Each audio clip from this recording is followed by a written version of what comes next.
Brics has again shaken the world with the latest news they have given. Many countries are showing interest in joining Brics right now. And do you really know what this means? It means that the US is soon losing its superiority. It's not that easy, but everything I'm going to explain on this video will make you understand. The truth is that many countries have been ditching the US dollar, especially in Africa. And what I can say is that Brics is currently giving the US government sleepless nights. The US is also scared of Brics because of the reasons I'm going to mention on this video. Before I even continue, in the latest update, a total of more than 45 countries are preparing to join the Brics alliance weeks ahead of the summit. The new country that expressed interest and formally submitted its application to join the Brics bloc is Palestine. A growing number of countries are showing discontent with the US dollar and America's control over global finances. Therefore, Brics is making use of the dissatisfaction by convincing other countries to ditch the US dollar and trade in native currencies. Brics is successful in convincing other countries to settle cross-border transactions in local currencies, sidelining the US dollar. Pakistan, Iran, Iraq, and ASEAN countries are ditching the US dollar and looking to promote local currencies for trade. The 23 countries that have formally applied to join Brics are Algeria, Argentina, Bangladesh, Bahrain, Belarus, Bolivia, Cuba, Egypt, Ethiopia, Honduras, Indonesia, Iran, Kazakhstan, Kuwait, Morocco, Nigeria, Palestine, Saudi Arabia, Senegal, Thailand, the United Arab Emirates, Venezuela, and Vietnam. Moreover, the development puts the US dollar at risk as more countries are willing to stop using the greenback for trade. The decision for Brics expansion will be combinedly taken by the members at the upcoming summit in Johannesburg. Brics is an acronym for Brazil, Russia, India, China, and South Africa. The next summit is scheduled on August 22nd to 24 in South Africa. Leaders from 69 other countries have been invited to attend the summit, revealed Ambassador Anil Suklal. The alliance is looking to dethrone the US dollar by putting their local currencies forward for global trade. Moreover, the bloc of 5 nations is eager to end reliance on the US dollar and is convincing other developing countries to follow suit. In addition, Russia, India, and China convinced a handful of countries to settle trade in their respective native currencies and not the US dollar. And now you might be asking yourselves, why is the USA scared of Brics? In this video, we will highlight the 10 US sectors that could be severely affected if Brics launch their currency. And before I mention, kindly consider hitting that subscribe button because you will be supporting us. A total of 10 financial sectors in the US could be affected by the launch of a new Brics currency.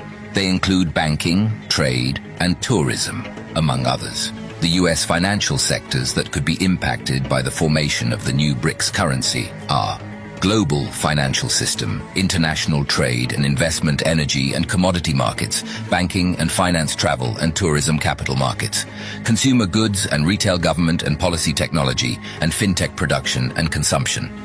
All these sectors are closely linked to the US dollar and operate globally with the exchange of the USD currency. Also, if Brics convinces other developing countries to ditch the US dollar, the geopolitical dynamics could alter world trade relations. In addition, if banking and finance take the first hit, the negative development could spill over to the commodities and foreign exchange markets. Similarly, the domino effect could topple all the sectors, bringing turmoil into the American economy. Moreover, if the US fails to fund its deficit, prices of all commodities could skyrocket or even reach hyperinflation. Let me conclude by saying this. The fate of the US dollar depends if the Brics alliance will launch a new currency or not. The greenback remains at the crossroads of a shift into the new financial order, dominated by the East and not the West. I don't know what you think about this. India, Russia, China, Brazil and South Africa form one of the world's most important economic blocs. The Brics Heads of State and Government Summit in South Africa's Johannesburg seeks to widen its influence and push for a shift in global geopolitics. Russia is being represented by Foreign Minister Sergei Lavrov, with President Vladimir Putin participating online. And there's a strong buzz of a possible meeting between Indian PM Modi and Xi Jinping. In recent years, the border between China and India has become the site of growing tensions.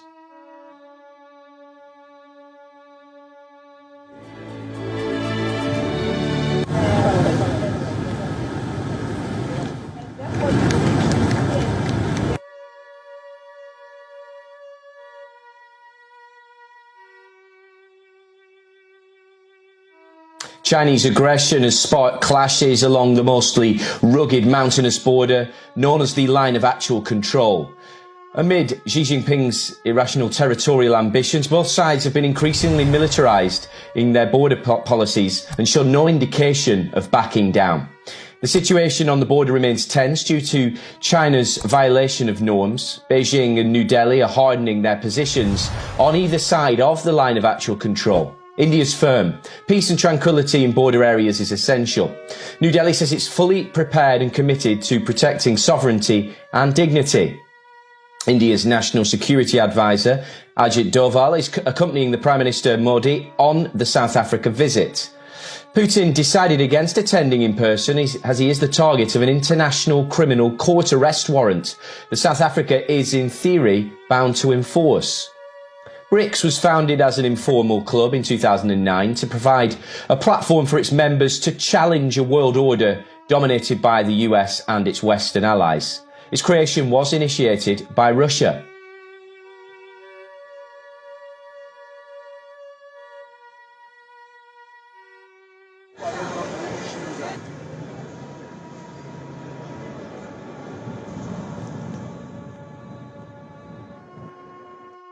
Well, for more on this, we'll go over to our correspondent, Calden Ogmu, in Pretoria, South Africa.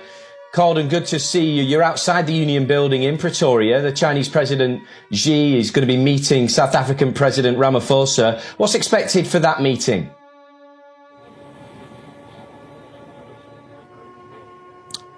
Oliver, you're absolutely right. I'm standing here just outside Union Buildings, just outside the amphitheater, in fact, the administrative capital, Pretoria. Any moment from now, President Xi Jinping and President Cyril Ramaphosa is about to walk in here. I'm just going to step out of the frame so that my cameraman Niraj can just give you details of what's happening outside. The officers are ready for 21-gun salute, as well as there's Chinese diaspora here to welcome President Xi Jinping. But what we do know is when President Cyril Ramaphosa and Chinese President meets at the Union Buildings, they are going to discuss energy infrastructure, trade, investment, and also support for South Africa's economy recovery. These are some of the issues that's likely to be discussed. We also know that important documents and MOUs are going to be signed today on economy, trade, science and technology. You must remember this is President Xi's fourth official visit to South Africa in the last 5 years. And this comes as the two countries celebrate the 25th anniversary of the establishment of the diplomatic relations between them. South Africa has been China's largest trading partner in Africa for the last 134 years straight. And same goes for South Africa as well. You know, volume-wise, China is the largest global trading partner of South Africa. Both the countries, they enjoy vibrant economic relations, and and the two countries together, they say that they will be able to invest a lot in each other's country. But you know, what is important is to remember that China is a very important investor actually for South Africa, and they provide a lot of support in important infrastructure development projects, which are instrumental in South Africa's job creation. These are the live visuals we are just bringing you from outside the Union Buildings. Like I said earlier, Oliver, any moment from now, President Xi Jinping and President Cyril Ramaphosa is likely to walk here.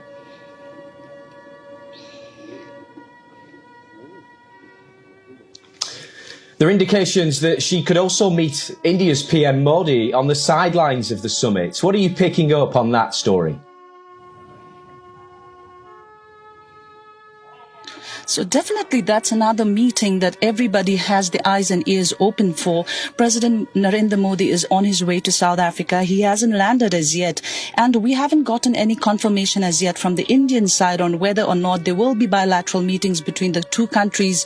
However, if you remember a few days back, a top Chinese diplomat in a press briefing to media did say that he hinted, in fact, that there will be bilateral between India and China.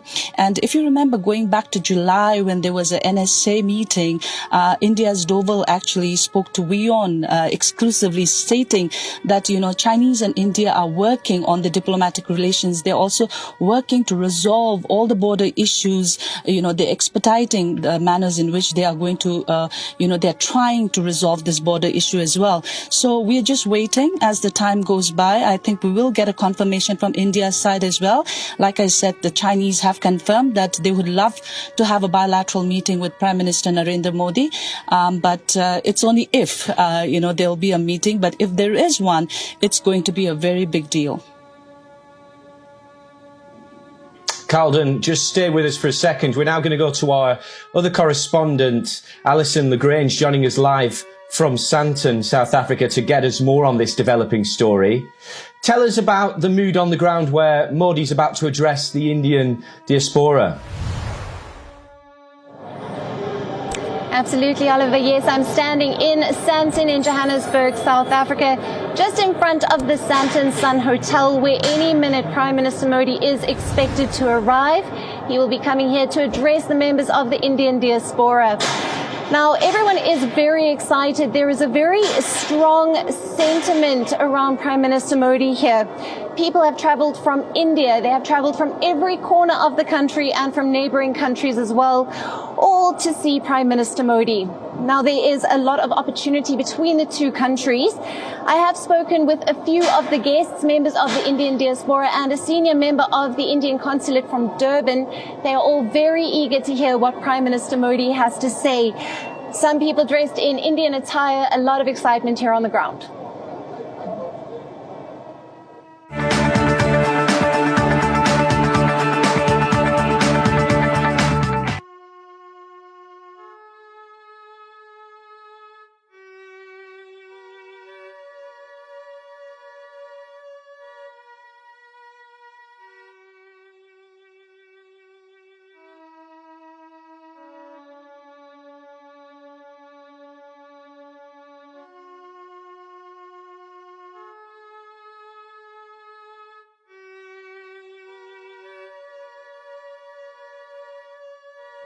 Alison Lagrange, many thanks for joining us. We'll go back to our correspondent, Calden Ogmu, who's in Pretoria. And Calden, just give us a sense of the growing significance of this Brics event, because it's going to be a record number of leaders attending this year, isn't it?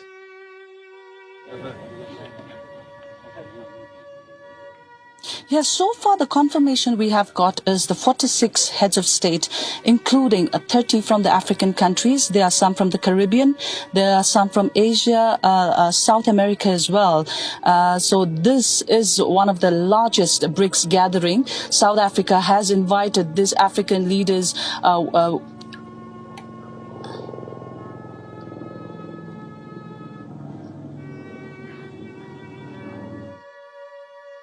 Okay, well, I think we've lost Calden Ogmu there. She was joining us from Pretoria, South Africa. We'll hope to get her back, but we'll move on to our next story.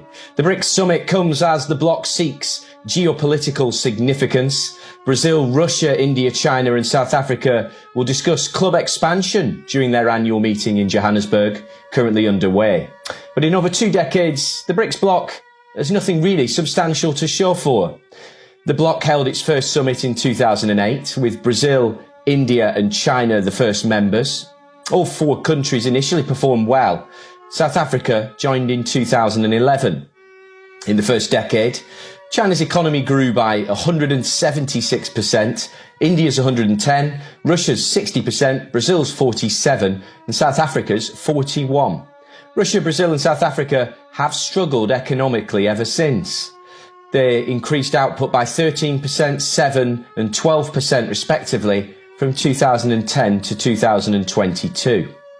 China and India advanced slowly. The group is now grossly imbalanced. China's output at $19 trillion is 50 times that of South Africa's.